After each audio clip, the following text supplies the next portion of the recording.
So the argument that has taken over not necessarily the internet, but the male population. Here's what I have discovered, that when it comes to the argument of 100 grown men versus a gorilla, one single silverback full-grown male gorilla, 100 men versus one gorilla, the women have no idea we're talking about this. What are we doing?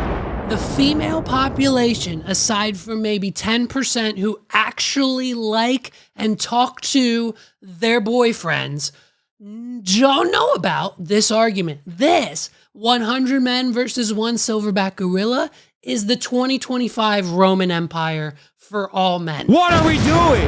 Every man on the planet has seen this argument within the last week, and every other woman on the planet has no idea it exists. And so that's the fun part. So ladies, if you're listening, listen up, because this is all that your fiance or better half has been thinking about for the last week and a half. And it is, in fact, if 100 grown human being men can take on a one single multi-100-pound, super thick layer of skin, dense bone, silverback gorilla. And I am here to put the debate to rest. I have the answers, I have the science, I have the evidence, because I'm smart. What are we doing?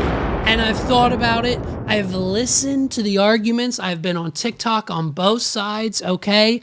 Much like, ladies, listen, much like your boyfriends, they have both gone back and forth, okay? Yesterday, they were on the side of the men. The day after that, they were on the side of the gorilla. The day after that, they saw a different scientist talk on TikTok, and now they're back on the side of man, and I'm here to break it down for you. Here's the first issue. We're talking about 100 men here. What are we doing? And if you know anything about men, 9 times out of 10, most of them are a bunch of little pussies. What are we doing? And so what I will venture to assume is that the first 20 to 50 men out of the group of 100 are either going to perish and or witness another man perish and then run the other direction. So they're instantly no good, leaving you with only 30% of the group of men left. Now, here's the other thing. The rules are, and by the way, the rules, just fist only. No food, no bananas, no weapons, no rocks. Fist only for the men, fist only for the gorilla. 100 men versus one gorilla. My venture guess would be that no matter how tough or strong of 100 men you get, even if you got 100 Dwayne "The Rock" Johnsons, I would venture to imagine that once the first couple Dwayne "The Rock" Johnsons gets their heads directly ripped off by the gorilla, the other 20 to 30 right behind them are going to either instantly pass out, vomit, or run away screaming for their lives indefinitely. What are we doing? You can't break the nature of man. And so once you witness that fearsome act that the gorilla is inevitably going to thrust upon the first 10 to 20 men that attack it, you're kind of double thinking your moral standards, your mentality, your physicality. Like, damn, am I really that strong? I should probably get out of here before it's too late. What are we doing? And so that's the first issue in the argument. Now, the second bit of science is the gorilla. And so what I think a lot of people fail to realize is that, yes, it is just one gorilla, but at the same time, the gorilla's skin is about 4 to 5 times denser than that of a man. And the gorilla's bones are then even backed by a 2 to 3 times thickness than that of a man. So you can't just start going it. You're not going to be able to bite the gorilla.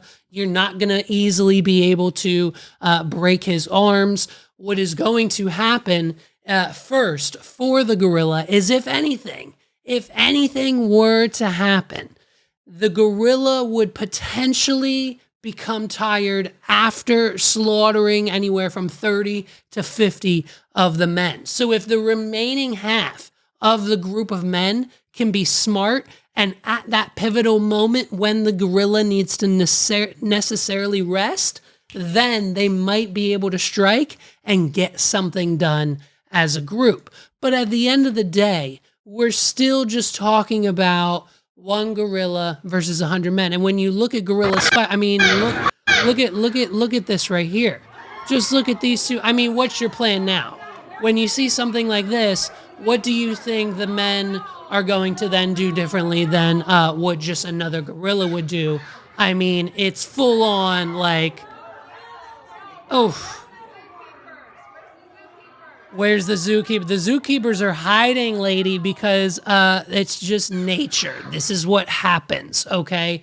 And so at the end of the day, I believe that the final result would go as follows. I believe that the remaining 10 to 30 men would most likely be able to use all of their fully stored energy and stamina to take over the now exhausted one gorilla.